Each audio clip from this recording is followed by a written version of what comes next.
If we were to take a look at the core teachings of all of the Chaos Gods, in other words, what their emotional embodiment is, there is only one god in my opinion worth following, Grandfather Nurgle. I want you to think about the lowest moment in your life and try to understand that for most of us, growing comfortable with this low point and the slow process of crawling ourselves out is the most liberating feeling ever, and this strange sludge through the decay of life is what Nurgle represents. In order to go deeper into this thought, we're going to talk about why you should worship the Chaos God Nurgle. Life within the Imperium of Man, or for that matter anywhere else in the unfeeling galaxy, is harsh, miserable, and full of pain and suffering. Service to an uncaring god, or the eldritch and absent cosmic deities, is ultimately empty and devoid of any meaning.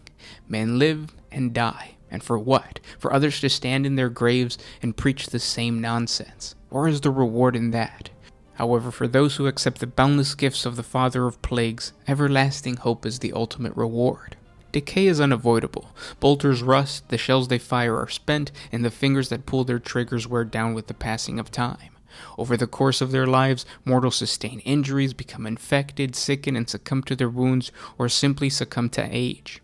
It is impossible to escape deterioration, and yet people try.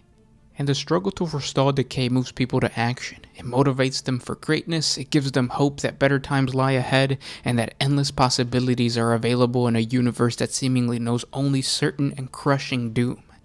And it is the Plague Lord who embodies this. He brings light to darkness. It is Nurgle that gives weak mortals the strength to resist the lies of the galaxy. It is the embracing Grandfather Nurgle who encourages his followers to defy the doom of mortal corruption and instead use it as a source of strength and inspiration. In the market squares of backward planets and in the dome-filled cathedrals of the chapters of the Adeptus Ministorum, preachers spew their lies upon the unsuspecting and dim-witted flock. They warn against the corruption of the soul and the filth of the spirit. They tell their listeners that to turn from their faith is to join the ranks of the lost and the damned. And yet salvation and deliverance is given to the followers of Nurgle. Nurgle's gifts are oddly harmonious, even caring. And to receive the blessings of Nurgle, all one has to do is want to live and be willing to do whatever it takes to cling to life. All else follows naturally from there. And all that is required to feel the caring touch of Nurgle is to see life for what it is and want to make the most of it. And his gifts, regardless of what form they take, open eyes even as they liquefy them. It simultaneously atrophies the leg muscles of its recipients and then gives them the strength to march towards a greater purpose. It is Nurgle's great ambition to speed this universe towards its end by eroding the foundations of reality, much as a disease can erode the spirit and bodies of those infected. Through his careful and ceaseless experimentations begun within his wondrous garden and then unleashed throughout the galaxy, the pillars that support the framework of existence are slowly but surely weakening. There will come a time when they collapse entirely and the universe will begin a massive transformation. The old ways will be swept aside like a troublesome fly. All that was will cease to be, and from the rotten ruins a new and glorious reality will emerge, one ruled over by Nurgle and his beloved and everlasting children.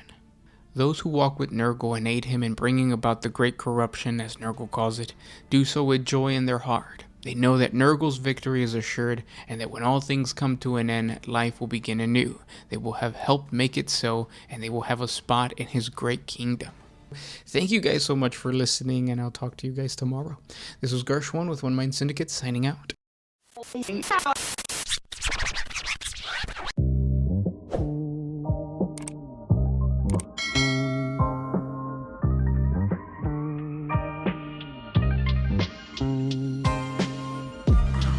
I used to put my freedom first.